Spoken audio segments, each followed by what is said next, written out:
양육복 그냥 이름만 써서 내면 돼요. 양육복 이름만 써도 돼요. 이렇게 동글동글해. 근데 이건 딱딱하지도 않아. 그냥 그리고 있으면 그냥 무서워져.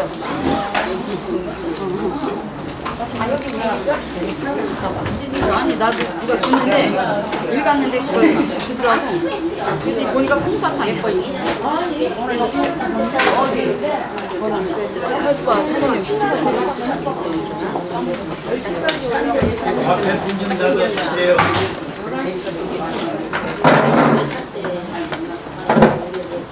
책이 없어. 뭐예요?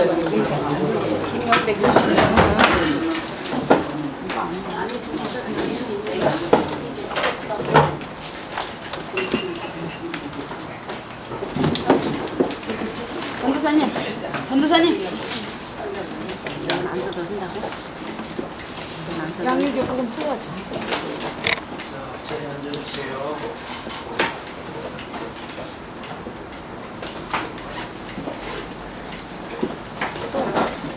차려. 네.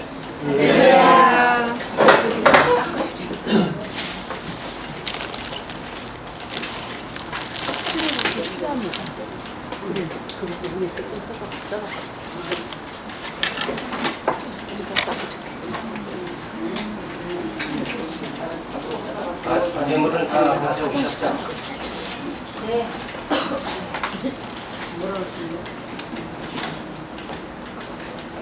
51페이지.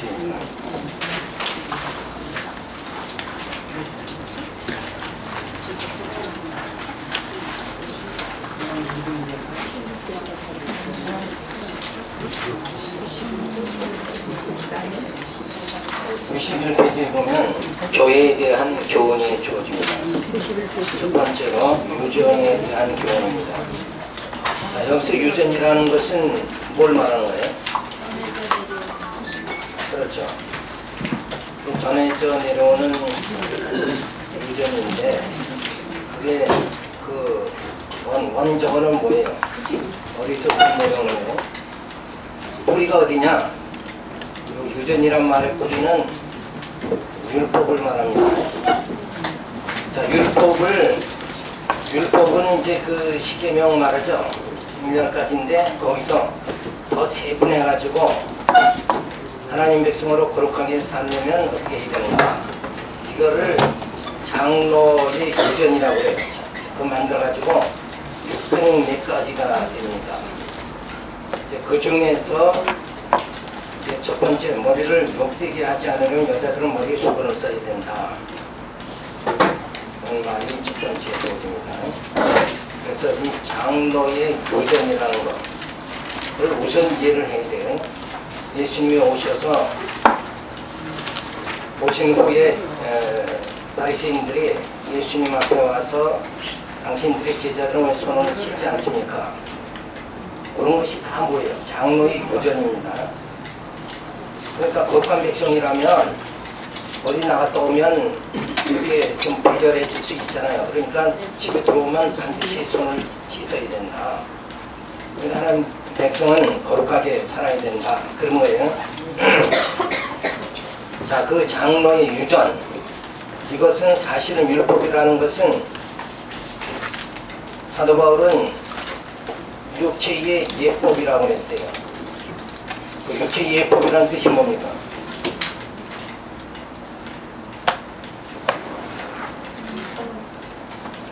육체의 예법이다. 그럼 어떻게 하시가 돼요? 근데 율법 자체가 육체의 예법이라니까. 그럼 육체의 예법이라는 게 뭐냐? 그러면 도로율법. 그러면 왔다 갔다 하는 거야. 그쵸? 율법이 육체의 예법이란 말이야. 그 말의 의미는 뭐냐면 육체를 거룩하게 살아가는 그런 생활을 육체의 국한된 것을 말하는 거예요. 근데 우리는 실제 거룩하다 그러면은 뭐가 거룩해야 돼요? 우리의 행위만 거룩해야 돼요? 우리의 속이 거룩해야 되잖아요. 육체가 거룩해야 되지만, 육체도 거룩해야 되지만, 그보다는 더 중요한 게 뭐예요? 우리의 영이 거룩해져야 된다. 그러니까 율법은 살인하지 말라 그랬으니까 살인 안 하면 육체는 뭐예요? 거룩하게 이게 보존되는 거예요. 근데 그렇다고 해서 살인하지 않았다 그래도 마음에 미움과 증오가 있으면 그 심령 자체는 뭐예요? 영 자체는 아직도 거룩하지 못한 상태다. 그러니까 율법으로서는 육체를 죄 안 짓고 거룩하게 살아가도록 그렇게 만드는 거예요. 그러니까 바리새인들이 율법주의죠. 그들은 결국 뭐만 거룩했어요? 육체만, 겉만 거룩한 거예요. 그러니까 예수님이 이 독사의 자식들아 이러고 야단친 게 겉은 거룩한 척하고 행동하는데 실제는 뭐예요? 그 마음속에 시기와 탐욕과 이권이 가득 찼단 말이에요. 그렇다 그러면 그 영은 거룩한 게 아니죠. 근데 여기 장로의 유전도 결국 율법을 세부 사항으로 정해서 지키는 거 아니에요. 그러니까 이 유전 자체도 뭐예요? 우리의 영을 거룩하게 하는 것이 아니라 육체의 예법에 불과한 것이다. 그렇다고 하면 우리의 이 유전에 대해서 자꾸 얽매이고 이거 지키려고 몸부림치고 막 이렇게 뭐 율법 지키려고 몸부림치고 막 이렇게 하던 사도계인들은 예수님 앞에 뭐예요? 독사의 자식들아 야단 맞았다 이거예요. 그거 가지고는 우리의 심령이 거룩해지지 않는다. 맨날 겉만 치장 단장을 해서는 뭐예요? 마음을 단장해야 될 거 아니에요. 마음이 우리 심령이 거룩해져야 된다. 그럼 우리 심령을 거룩하게 하는 건 뭐예요?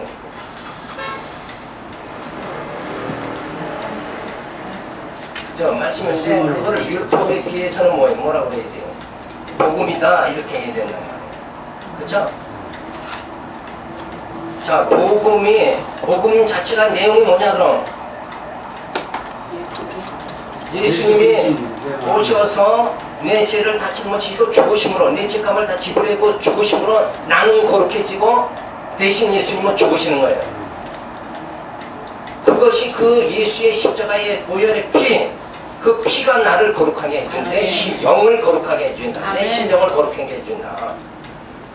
그래서 성령이 오셔서 그 십자가의 도를 깨닫도록 하기 위해서 성령이 오셔서 말씀을 깨닫도록 듣고 깨닫도록 성령이 우리 안에 역사해서 말씀이 깨달아져서 그 하나님의 사랑의 감격 속에 우리 심령이 들어가면 우리 속에 있는 뭐가? 하나님의 사랑이 내 안에 들어오면 내 속에 있는 뭐가? 육신의 소욕들이 거기에 다 소멸돼 버리고 마는 거야. 미움도 증오도 다 소멸돼 버리고 만다. 그래서 우리 영을 깨끗게 하는 것은 말씀으로 깨끗해진다. 율법이 아니라 이 유전이 아니라 이 유전이라는 거 이건 사람들이 자꾸 만들어낸 거란 말이에요. 그거 백날시켜도 이 유전 가지고는 우리 영을 거룩하지 못한다. 그러니까 우리 영은 성령이 오셔서 성령이 우리 안에 역사하시면서 이 말씀이 내 안에 뭐예요? 깨달아지는 귀한 역사를 통해서 우리 심령이 변화가 되어진다. 그래서 하나님의 사랑이 내 안에 오면 도둑질, 살인, 모든 게 다 안 하게 돼요. 율법을 뭐예요? 그거 다 완성이 돼버리고 말. 사랑이 율법을 다 이루어버리고 마는 거예요. 율법의 십계명 10가지 지키려고 몸부림치는 게 아니라 예수의 사랑이 내 안에 들어오기만 하면 그게 다 완성돼 버리고 마는 거예요. 사랑하는 자를 죽이지 않죠. 사랑하는데 어떻게 죽이냐. 사랑하는 사람 걸 도둑질 못하죠. 이건 사랑이면 그 율법을 온전케 하는 거예요. 그래서 사랑이 율법을 온전케 한다는 말뜻이 그런 내용을 깊이 담고 있어야 된다. 자, 이 수건을 쓰는 것도 결국은 머리를 욕되게 하지 않으려면 여자들은 머리에 수건을 써야 된다. 내가 그리스도를 본받는 자 된 것 같이 너희는 나를 본받는 자 되라. 너희가 모든 일에 나를 기억하고 내가 너희에게 전하여 준 대로 그 유전을 너희가 지킴으로 너희를 칭찬하노라. 자, 여기서 사도 바울이 유전이다 그런 거는 사실은 율법이라기보다 뭐예요? 제 계명 말씀이다 이렇게 많이 되는 거예요. 자, 그래서 새 계명을 깨닫게 만들어줘요. 예수님의 새 계명은 뭐냐? 한마디로 사랑이란 말이에요. 그 사랑을 깨닫게 되면 요 모든 것이 다 거룩해진다. 그래서 여기서 머리를 말하는 것은 우리 교회의 머리가 예수죠. 예수님을 통해서 우리가 거룩함을 받게 되어진다 하는 것을 말해줍니다. 자, 여기서 여자라는 건 교회에 비유하면 성도들을 말하는 거죠. 그러니까 성도들이 예수와 한 몸을 이루지 않는 한 우리는 거룩해질 수가 없는 것이다. 자, 그런 남자 여자의 관계는 권위와 복종의 관계가 아니라 사랑의 관계임을 말해줍니다. 여자에게 머리가 있으면 여성의 아름다움과 영광의 이름으로 수건을 쓰지 않아도 된다.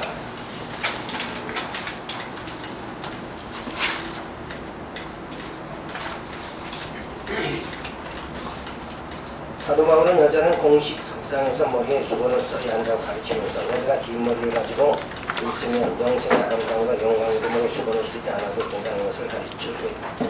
여자는 남자의 영광인데 이미 긴 머리로 영광이 표시되었으니 긴 머리를 가진 여성은 머리에 수건을 쓰지 않아도 된다는 것이다.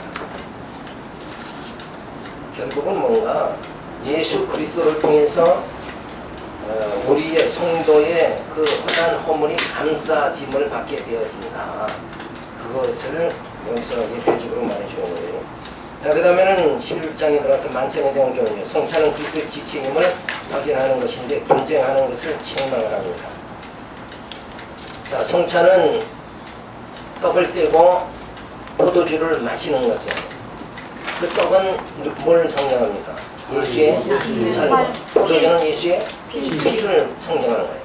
결국은 뭔가 나를 위해서 내 죄를 위해서 예수님이 살이 찢겨지고 또 피를 흘리심으로 인해서 우리의 모든 죄가 다 사함을 받게 되어졌다. 그것이 바로 그것을 우리가 기념하는 것이 다시 기억하는 그 순간을 우리 기회를 갖는 것이 뭐예요? 성찬식이죠. 근데 성찬식을 하면서 성도들이 나뉘어졌다, 분쟁한다 그러면 성찬의 의미가 전혀 없는 거예요. 그죠? 성찬은 예수와 우리 모두가 한 몸이 되어지는 거 아니에요. 근데 성도들이 이렇게 분쟁이 돼 있다. 바울파다, 아볼로파다, 게바파다 이러고 앉아 있으면 맨날 성찬해봐야 그건 필요 없는 거다. 그렇죠? 그러니까 성찬의 진정한 의미를 너희가 대시경절해야 된다. 그것을 말하는 거예요. 주의 살과 피를 마시면 지체가 서로 분당한다는 것은 어리석은 일이다. 그러니까 성찬을 하면서 자꾸 분당한다는 건 뭐예요? 나누인다. 성찬은 합치는 거란 말이에요. 연합하는 것을 말해요. 그걸 성찬. 그러면 우리가 또 생각할 수 있는 게 결혼이죠. 남자 여자가 결혼하는 것은 하나 되는, 한 몸 되는 거죠. 이게 연합하는 건데 결국은 분당졌다는 건 몸이 나뉘는 것을 말합니다. 그거는 어리석은 일이다. 그래서 진정한 연합이라는 게 어디에서만 주어지느냐? WCC는 그리스도 밖에도 구원이 있다 이러면서 서로 연합하죠. 근데 그거는 뭐예요? 가짜 연합이고 진짜 연합은 뭐냐? 예수 그리스도와 한 몸이 된 자들, 그리스도의 지체들이 모여서 하나 되는 거, 이게 진짜 연합이다. 왜 그러냐 하면 WCC는 육체적인 연합이죠. 스님도 좋고 목사도 좋고 신부도 다 좋다. 이렇게 육체적인 연합이란 말이에요. 그러나 우리는 실제적으로 어떤 연합을 해야 돼요? 영적인 연합이 주어져야 되네. 마음은 서로 다른데 뭐 육체적으로만 같이 야 우리 친구 하자 그런다고 그게 진정한 친구가 될 수가 있느냐 이거예요. 그거는 될 수가 없는 거죠. 그러니까 예수 안에서만 성령으로 거듭난 자들이 모여져야 하나가 되어집니다.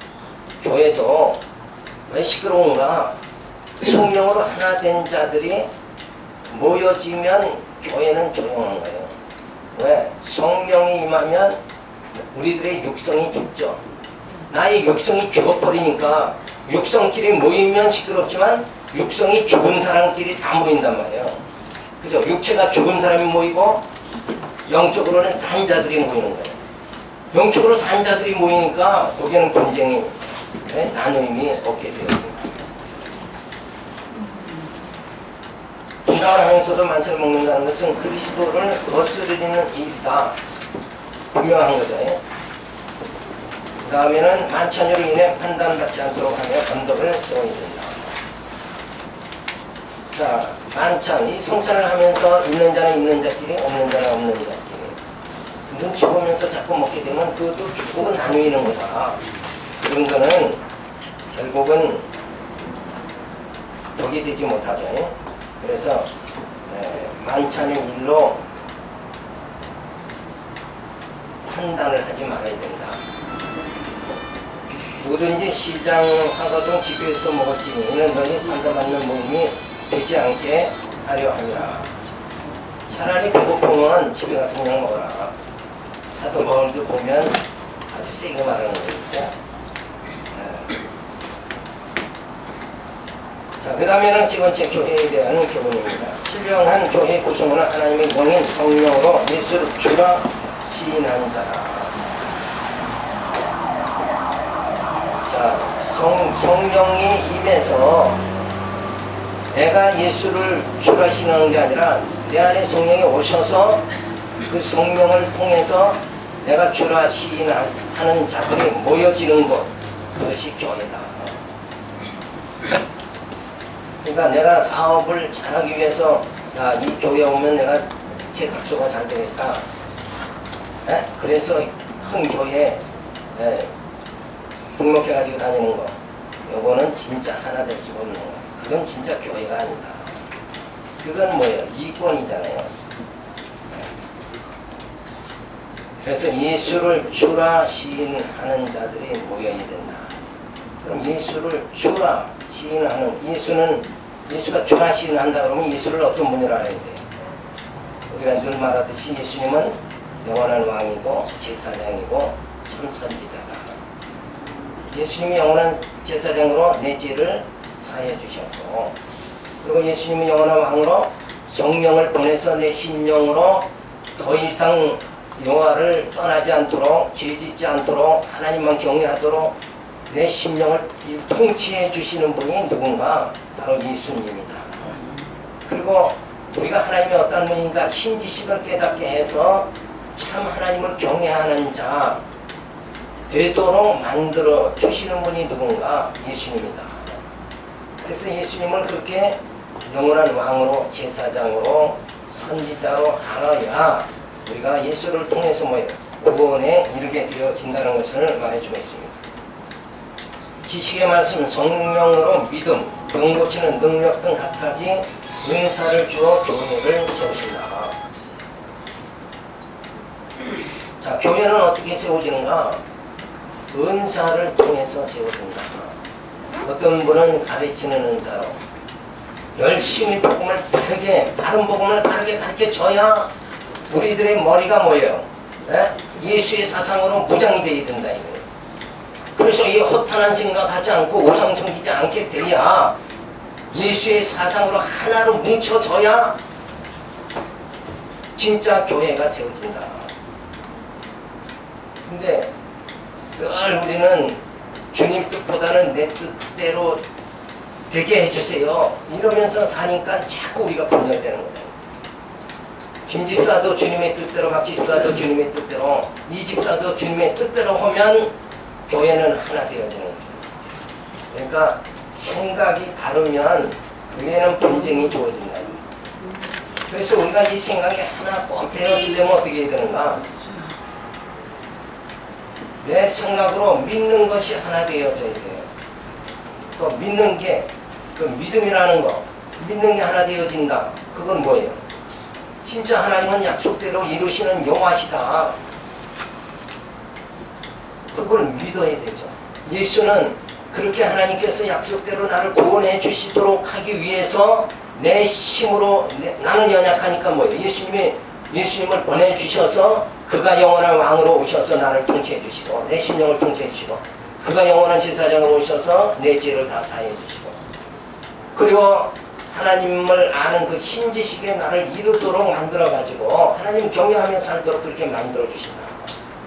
그래서 그 여호와를 믿고 여호와의 보내심을 받은 바로 하나님의 아들 예수를 믿는 거, 여기에 우리가 모두가 다 하나 되어져야 된다. 근데 이것이 혼동되면 뭐예요?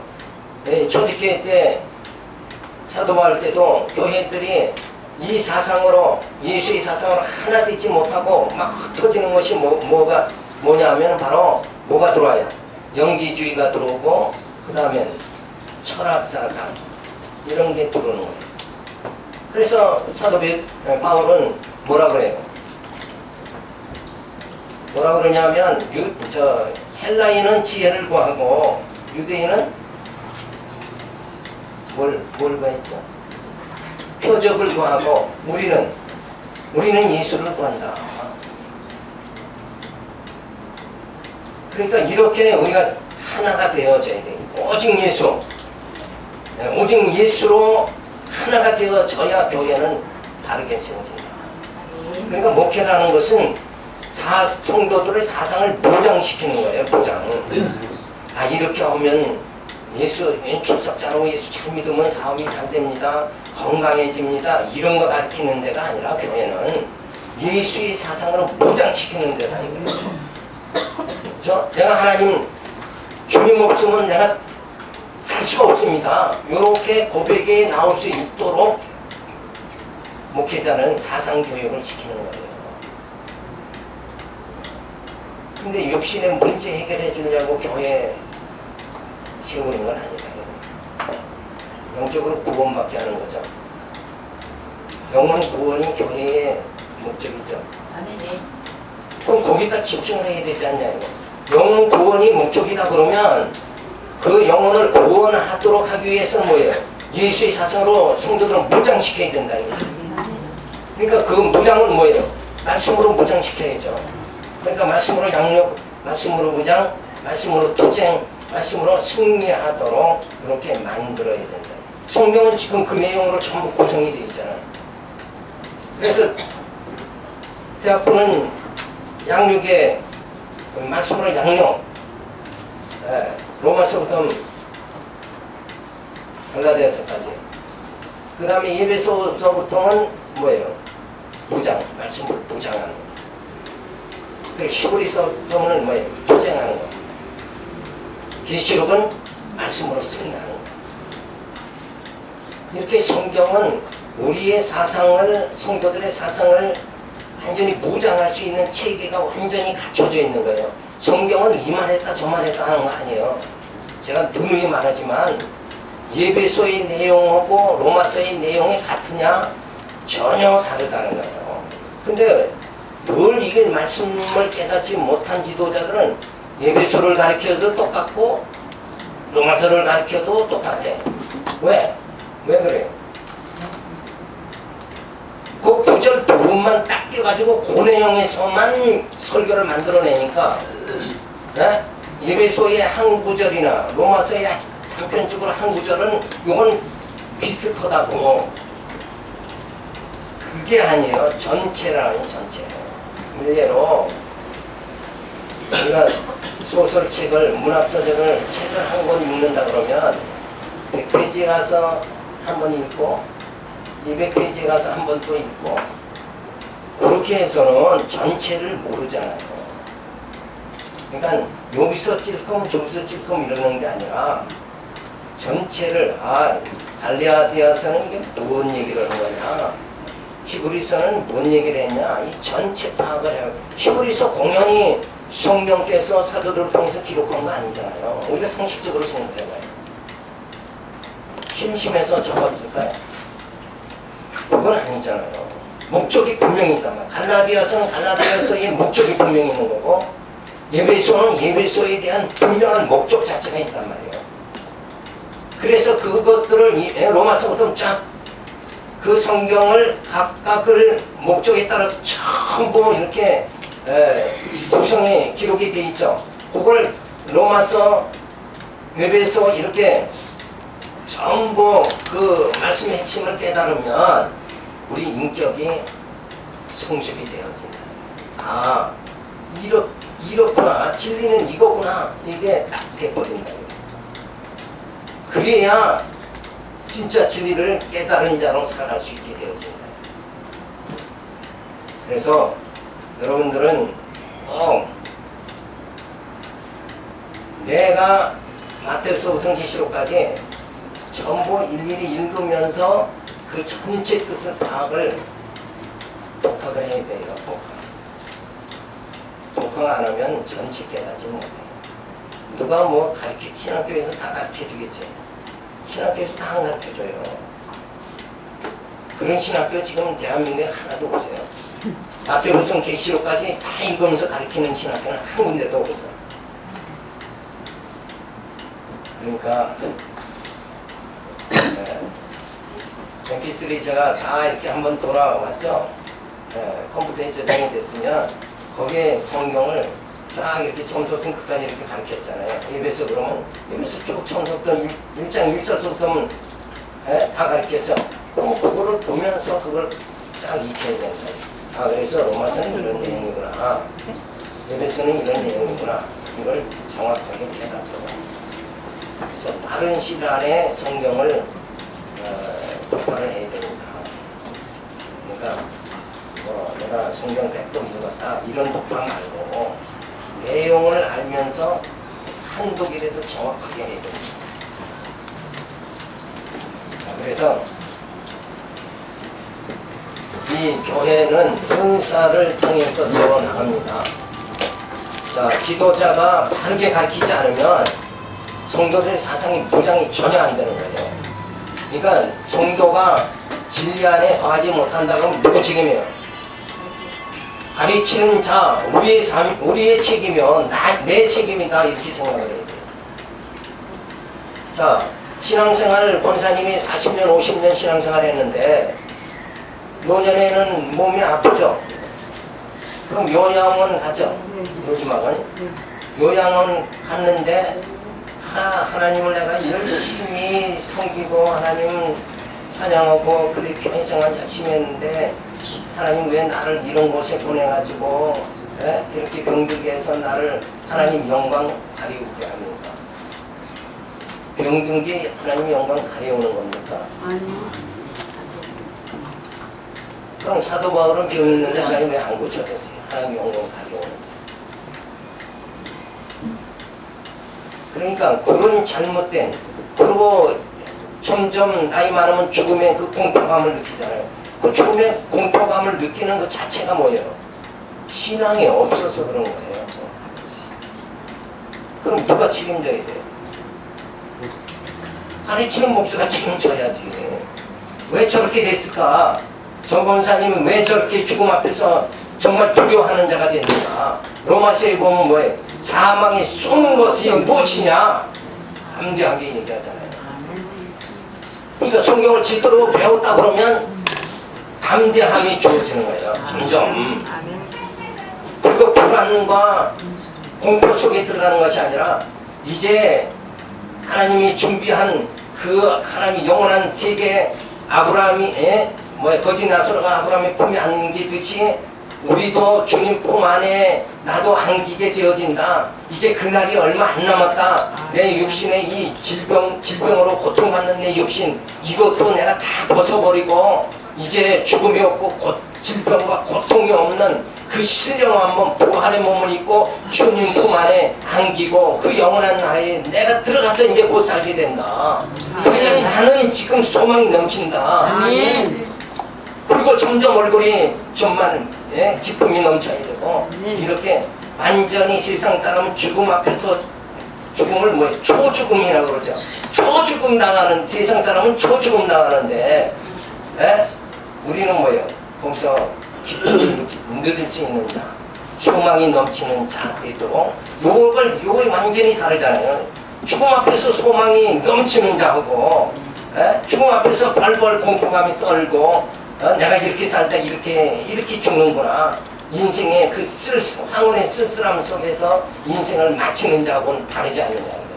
한 사람은 절망이고 한 사람은 소망이 넘친다. 소망이 넘치는 자에게는 그에게 뭐가 있어서 그래요? 진리가 있어서 말씀이 있어서 그는 소망이 넘치는 거고 죽음 앞에서 초죽음 되는 자는 진리가 저는 없어요. 그저 머릿속에 아무 텅 비어 있는 거야. 그러니까 뭐가 믿어져야지 소망이 있는데 그걸 붙잡지 못한 사람이에요. 사도 바울은 하늘로 오는 처소를 내가 덧입기를 원한다. 그게 뭐예요? 부활이 신령한 몸이잖아요. 내 썩을 몸이 썩지 아니할 몸을 입도록 그렇게 하나님이 나를 만들어 주십니다. 그 소망에 정말 벅찬 감격 속에 살아가는 노년의 삶이 결코 뭐예요? 쓸쓸하고 비극적인 삶이 아니라 소망이 넘치는 삶이 되어진다. 그렇게 전환시켜 줄 수 있도록 그 사상을 생각을 전환시켜 줄 수 있도록 하는 것이 우리에게 주신 은사입니다. 그게 가르치는 은사다. 끝까지 가르쳐서 계속 가르쳐서 우리 공산주의 있죠. 공산주의는 뭐가 세뇌된다고 해요? 세뇌라는 게 뭐예요? 뇌 자체가 세뇌되는 거예요. 김일성이 우리 아버지다. 그렇게 세뇌시킨 모든 양식도 누가 준다? 김일성 아버지가 주신다. 이렇게 세뇌시켜버린다 이거예요. 우리는 진짜 예수의 사상으로 이 복음으로 무장을 시키죠. 우리가 아는 이 복음은 뭐예요? 영원한 거잖아요.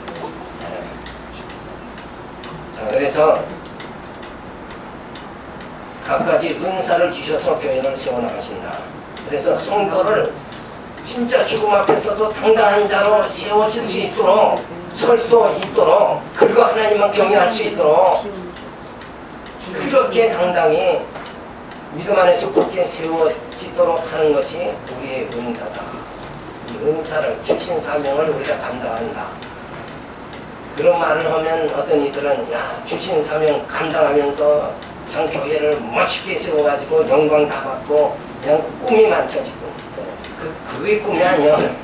그게 아니라 한 사람 내게 맡겨진 영혼들을 생과 사 죽음 앞에서도 당당한 자로 세워질 수 있도록 내가 저 사람을 내가 진짜 말씀으로 무장시켜. 그래서 구원관이 확실히 세워지도록 내가 해야 되겠다. 그게 나의 사명이다. 이러고 좀 사명자들이 좀 보는 시각이 좀 복음적이어야 된다.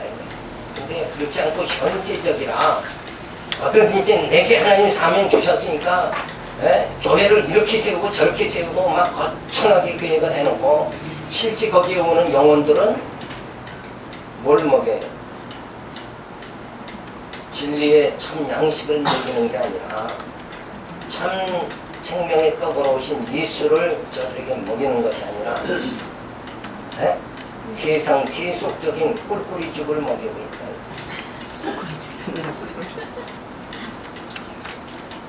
무슨 일이 아니에요. 지금 뭐 꿀꿀이 죽 먹이는 사람이 허다하게 많은 거예요. 입만 떴다 하면 입만 벌려서 설교하면 세속적인 설교가 막 90% 차지하는 거예요. 우리 바둑 제일 잘 두는 사람이 누구예요? 바둑에 관심들이 없으니까 모르겠지. 이세돌이요. 근데 그가 늘 우승하면서 하는 말이 뭔 말이냐 하면 내용을 좋게 둬야 되겠다. 그죠?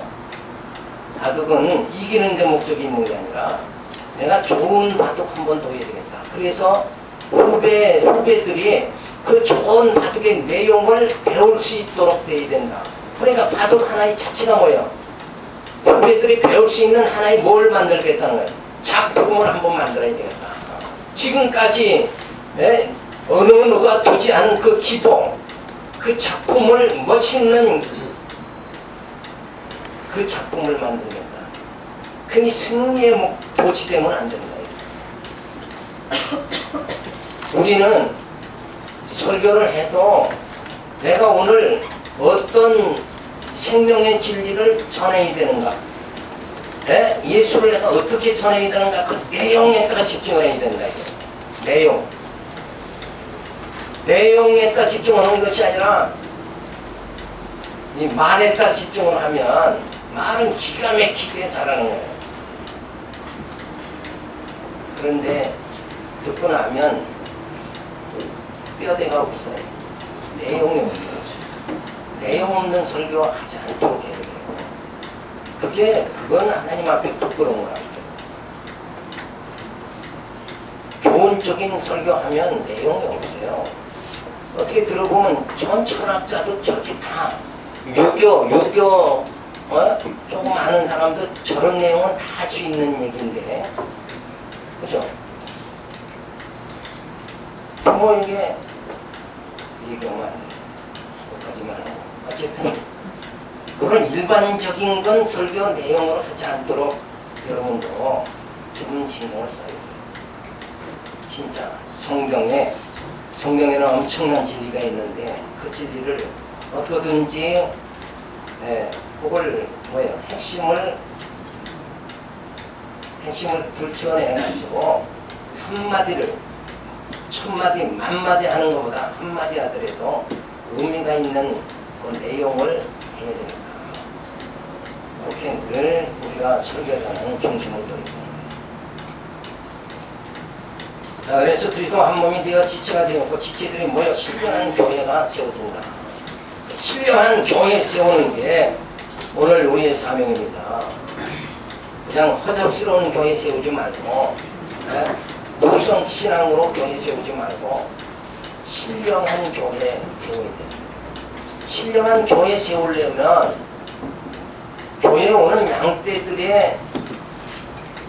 양떼들이 진리를 깨닫게 해야 신령한 교회가 세워집니다. 그러니까 성도들의 수준만큼 교회는 수준이 높아지는 거예요. 우리 대한민국의 국민의 수준에 따라서 대한민국의 수준이 달라지는 겁니다. 그렇죠? 중국이 지금 아무리 세계적인 어쩌고 이러고 하더라도 한국 국민에게는 미치지 못하는 거예요. 왜? 저들의 교육이라는 건 지금 아주 미미하단 말이에요. 그러니까 미국 대통령이 누구예요? 오바마 대통령도 한국을 배우라고 그랬어요. 뭘 배워요? 교육을 배우라는 거예요. 교육을. 그죠? 교육이 어떻게 되느냐? 교육은 뭐예요? 백성의 수준을 높이는 거잖아요. 우리 교회의 성도들의 수준을 높이는 건 뭐예요? 성경을 얼마만큼 가르쳐서 어느 수준까지 깨달을 수 있느냐. 그거에 따라서 교회의 수준은 달라지는 거예요. 그러니까 목회자가 얼마큼 성경에 해박한 지식을 가지고 지도자가 성경을 관통을 하고 그 다음에 가르쳐야 된단 말이에요. 그러려면 우리의 사명이라는 것은 굉장히 노력이 필요하다. 사명을 감당한다는 게 그냥 어떻게 1년, 2년 그냥 해가지고 목사 안수 받고 그러면 목사가 되면 또 내가 다 됐다 생각한다니까. 목사가 다 된 거 아니잖아요. 일할 수 있는 시작이 된 거지. 그쵸? 목사는 시작을 하라고 이제 사명을 주신 거 아닙니까? 그럼 목사가 되면 다 됐다는 게 아니라 이제서부터 내가 일할 때다. 이걸 해야 되는데 마치 어른이 다 된 거 모양 선배 목사를 무시하고 막 이렇게 나가기 시작하면, 그리고 우리 어떤 도시에서 목사 안수를 받으면 금방 한두 달 있으면 또 딴 데로 간다고. 그거 다 전부 앞으로는 제가 또 다 막아버릴 거예요. 못 가게. 박수를 받아가지고 3년 이상 여기 있다가 3년 전에 떠나는 사람은 전부 다 모든 자격을 박탈하도록 그렇게 해야 되겠어요. 너무 긴장하지 마시고 좀 각성을 해야 된다. 네? 목사님만 받으면 다 됐다 생각하지 말고 빨리 더 배워서 진짜 이 교회 수준을 우리가 좀 높여야 되지 않겠죠. 영적으로 교회 성도들의 수준을 높이는 데 관심을 가져야지. 네? 내가 자격을 땄다고 해서 나 그게 다 된 것 마냥 생각하면 안 됩니다. 자, 그러면서 예언도 지식도 배하나 사랑은 떨어지지 아니하며 사랑만이 지체들을 성숙해 한다. 지식이라는 거 이거 다 결국은 아무것도 아니다. 그 지식이 아니라 사랑이 있어야 돼. 다음에 14장으로 들어가서 건덕에 대한 교훈에서 방언과 예언을 하되 덕을 세워 교인이 유익이 하며 주께 영광을 돌릴 것을 말합니다.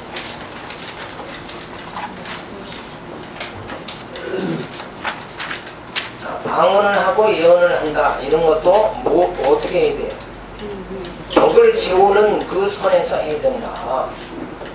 그리고 방언과 예언은 이런 은사들은 나를 유익하게 하는 거지. 내가 방언했다고 해서 옆에 있는 집사님이 유익이 주어지는 건 아니에요. 그래서 사도 바울은 이 교회에서 방언하는 걸 사도 바울은 금하기까지 했단 말이에요. 그렇다고 제가 방언하지 말라는 얘기는 아닙니다. 방언은 내게 필요한 거다 이거예요. 내게. 그러니까 방언과 예언이 교회에서 덕을 세우도록 그렇게 해야 된다. 방언만 하고 통용하지 않으면 하나님의 뜻을 알지 못하고 뭐라고 그랬어요 지금? 야만이니까. 그러니까 사도 바울도 좀 입이 거친 것 같아요. 네, 점잖지 못해. 야만이니까. 뭐 완전히 인격을 낮추는 거죠. 그 정도로 이걸 강조한 거예요. 사도 바울이 이런 말한 거는 그렇게 강조한 거다. 자, 방언만, 나 신앙 좋다고 방언만 그저 교회에서 막 여기서 방언하고 저기서 방언하고 막 이렇게 하다 보니까 교회에 덕이 세워지지 않아요. 그리고 방언하면서도 진짜 그 신앙이 자꾸 흔들린단 말이에요. 그러니까 방언 그거보다는 뭐예요? 말씀을 더 깨달아야 되죠. 네. 방언은 이런 그 은사의 외적이다 그러면 말씀은 뭐예요? 나의 모든 사상을 다 바꿔버린다 이게. 그래서 오직 하나님만 경외하도록 이렇게 만들어준 거예요. 그러니까 말씀으로 무장을 해야 된다. 그리고 이 초대교회 때 방언을 주신 이유는 뭐냐면 이 계시의 말씀이 확정되질 않았죠. 그래서 그때 당시에는 이 방언은 사실은 무슨 의미가 있냐면 방언을 함으로 인해서 당시에 방언함으로써 인해서 뭐 어떤 증거로 삼았어요? 성령 받았다 하는 증거. 그죠? 내가 방언한다는 것은 성령 받은 하나의 표시잖아요. 그러면 이 표시만 내가 붙잡고 살면 이건 또 방언가 되는 거예요. 성령을 내가 받았다는 방언의 표시가 내게 주어졌어. 그러면 성령이 내 안에 역사하니까 그 다음에는 어떻게 해야 돼요?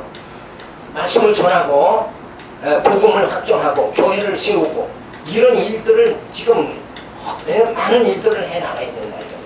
그런데 앉아서 난 신령하다 그러고 방언만 하고 앉아 일 안 하고 있으면 이건 아무 주의를 하지 않고 방언만 있으면 뭐와 똑같으냐면 남녀 호랭이인가 앉아서 맨날 남녀 호랭이 하고 한 거고 똑같아요.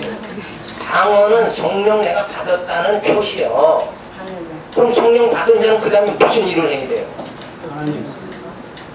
복음을 전해야 될 거 아니에요. 교회를 세워 각처에 교회를 세워 나가야 되지 않냐고요.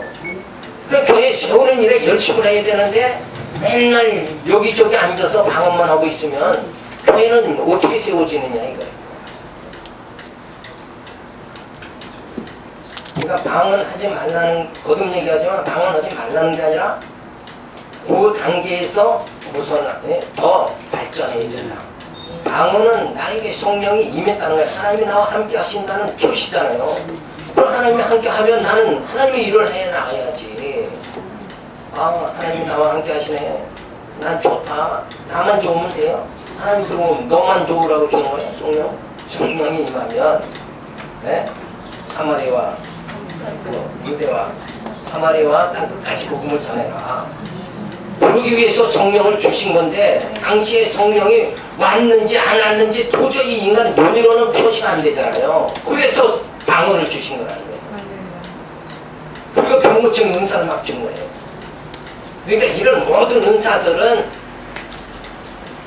뭐 하기 위해서 주셨다고 했어요?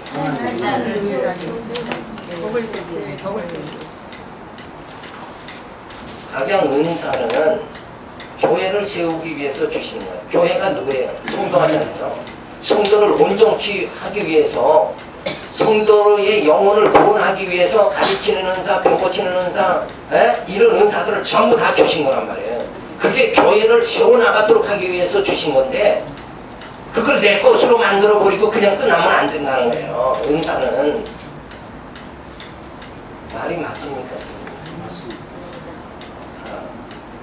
하나님이 주신 은사는 교회를 세우고 성도의 몸을 온전케 하기 위해서 주신 은사인데, 일하라고 주신 은사인데 그 은사 갖고는 이건 내 거니까 나만 오로지 나만 가지고 살겠다 이러고 살면 하나님이 주신 은사에 의미가 없어지는 거다 이거예요.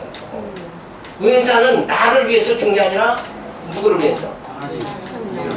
성도를 위해서 준 거란 말이에요. 그게 나를 위해서 준 줄 알고 그냥 오로지 내 재산이다 붙잡고만 있으면 안 된다.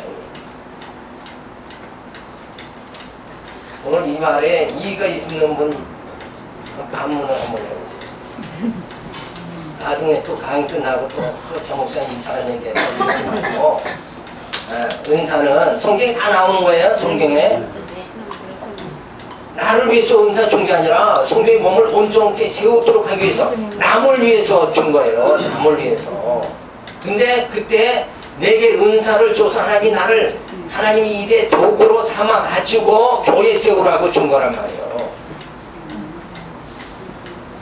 목사 안수 받으면 야 이제 난 됐다. 그리고 그냥 난 목사다 이것만 자랑하고 그냥 아무 일 안 하면 아무 필요 없는 거란 말이에요. 목사로 세우면 일하라고 세운 거 아닙니까? 아멘. 그건 나를 위해서 준 게 아니에요. 몸된 교회가 주님과 한 몸 되도록 하기 위해서. 그래서 영적으로 다 구원에 이르도록 하기 위해서 내게 은사를 주신 거란 말이에요. 그래서 우리는 영혼을 내가 은사를 주셨으니까 내게 주신 은사를 통해서 뭐 영혼을 구원하는 일에 내가 온 힘을 다 쏟아야 된다. 그게 사명이란 말이에요. 은사라는 건 사명을 위해서 준 건데 그냥 자기 자랑만 하고 있으면 되기 때문에 전혀 아니다. 방언의 취약점을 무관하게 하여 통역을 해야 하며 위화감을 조성하게 말이 된다. 요 위화감이라는 게 뭐예요? 이거 내 거다. 나 자랑만 하고 있으니까 위화감이죠. 자, 방언을 알아듣지 못해 신앙적 연합이 장이지만 예언은 깨닫게 하니 유익하다. 방언 등 계시의 방편들은 끝나고 계시가 완성되었으니 성경 강론을 해야 된다. 요거에 좀 집중을 하셔야 돼요. 자, 이제는 방언 등 계시의 방편, 성경을 기록하기 위해서 당시에 주신 이 모든 방언, 통역, 예언 이런 것들은 성경의 완성, 계시가 완성됨으로 이제 끝났어요. 그랬으니까 이제는 어떻게?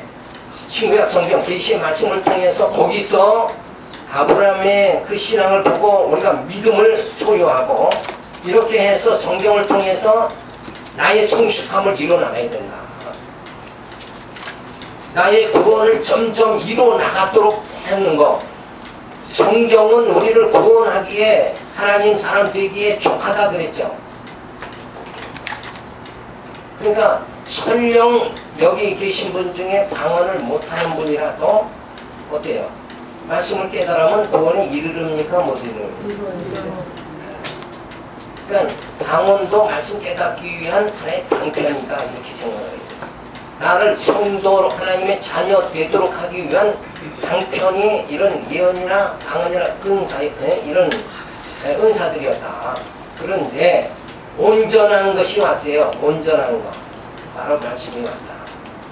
그래서 이 말씀이 왔는데 이걸 어떻게 우리로서는 이걸 깨닫지 못하잖아. 그래서 성경을 보내가지고 말씀, 로고스, 말씀을 우리 안에 깨닫게 만들어서 우리 안에 말씀이 역사되도록 해서 나의 전 인격이 변화되도록 그렇게 만드신 거예요.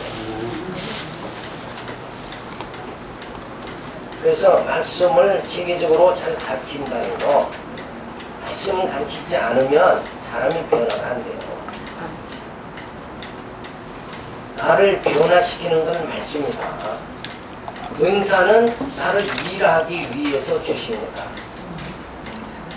은사가 있다고 해서 병 고치는 은사가 있다고 해서 그 사람이 인격이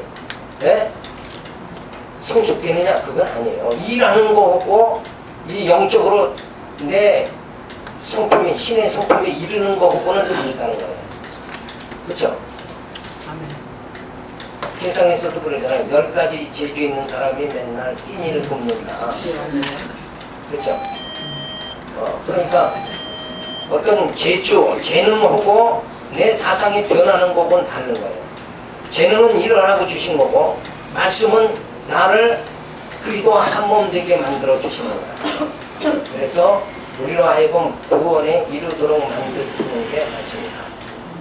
그래서 마지막으로 여기 여기까지 마치고 여자들이 저기서 방언한다고 흔들게 아닌 말씀을 깨달아 덕을 세우라. 방언하는 때는 통역을 수고하는 말은 주의 명령을 알고 순종하라고 권면을 합니다. 자, 여기까지 우리가 살펴봤습니다. 종이 울렸으니까 그만하라 그런 얘기인데 이번 학기도 참 수고를 많이 하셨고 어쨌든 진리 안에 우리가 거해야 된다. 내가 나의 미숙함을 나의 영적인 미숙함을 뭘로 채워야 되느냐? 말씀으로 진리로 채워야 된다.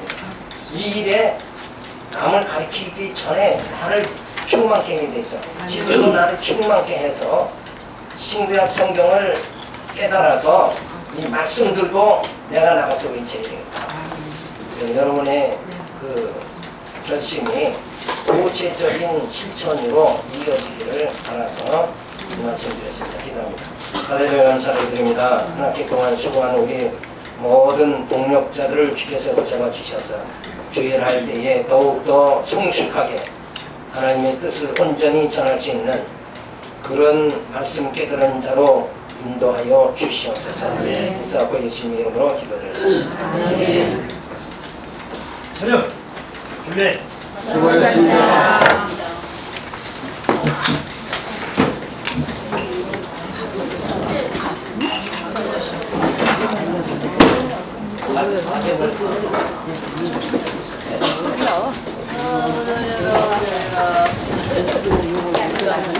이거 엄청 심하거든요.